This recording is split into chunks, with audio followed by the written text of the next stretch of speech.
Pretty much like Peter, actually. Well, it's great to have a director that knows what he wants, is respectful of you as a performer.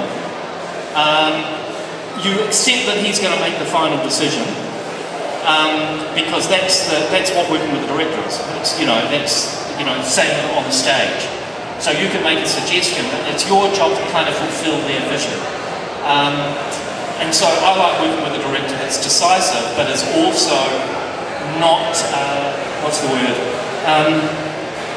that's not insecure. Because if they're insecure, they actually feel like they have to put their stamp on everything. They've got to overdo it. But when they're completely secure, like working with somebody like Peter, he's completely secure, you're completely secure, and there's a mutual respect. You know you've been hired to do the job, he knows that you can do it.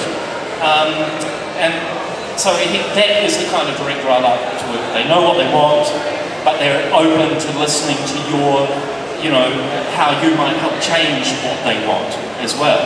But ultimately they make the decision. Oh yes. Come in. So for the dwarves, they aren't very fleshed out in the books, or you given a lot of freedom to sort of flesh out? Yeah, we were. What happened was on the first day we all met. Well, not the first day, but when we were first introduced to our characters, it was an incredible experience because we're all sitting around a big table with Peter and Fran and Philippa, and they started bringing out these conceptual drawings. And what they've done is actually take what we look like. So they took Biffa, my character, they took my black and white thing. There's a story behind that, but I'll tell you in a minute. So they sat us all down and they showed us pictures of what our characters were looking like, and we were all going, oh my God, that's amazing, because they're all so different and so incredible.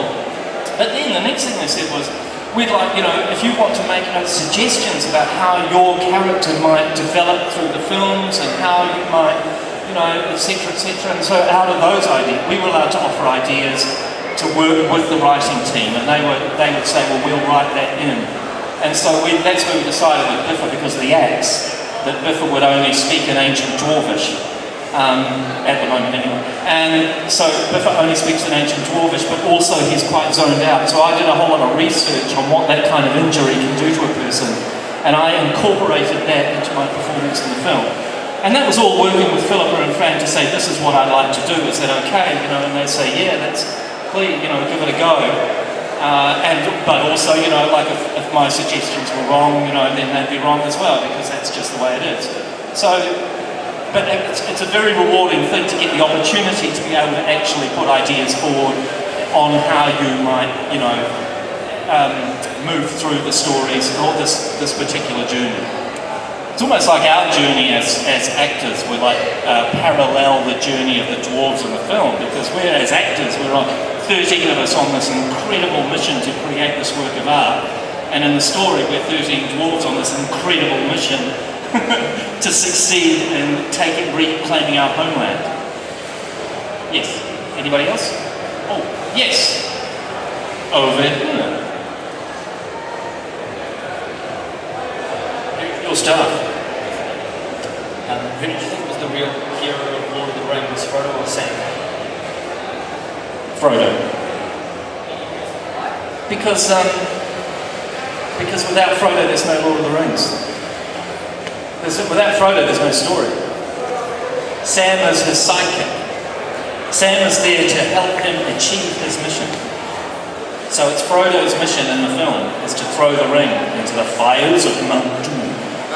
That's my personal opinion anyway. Yes. What was it like with Mrs. Stewart and McCallum? Oh my God, it was fantastic. Part of any process of any job that you do, you never stop learning, and that especially goes for being an actor. No matter how old you get, and how experienced you are, and how much you've done it, you never stop that learning process. And to work with somebody like Ian and Martin, actually, all of them, is amazing. He is such an accomplished actor. He can hold the camera like that, and he's so real and so in the moment. Very, very good actor. So you get to observe that, and that's one of the joys about working on the job. You get to see how good they are, and you've got to think, I can aspire to that. And same with Martin. Martin's a fabulous actor. Martin never delivers the same line twice. He offers something different almost every time, and always completely real and completely in the zone.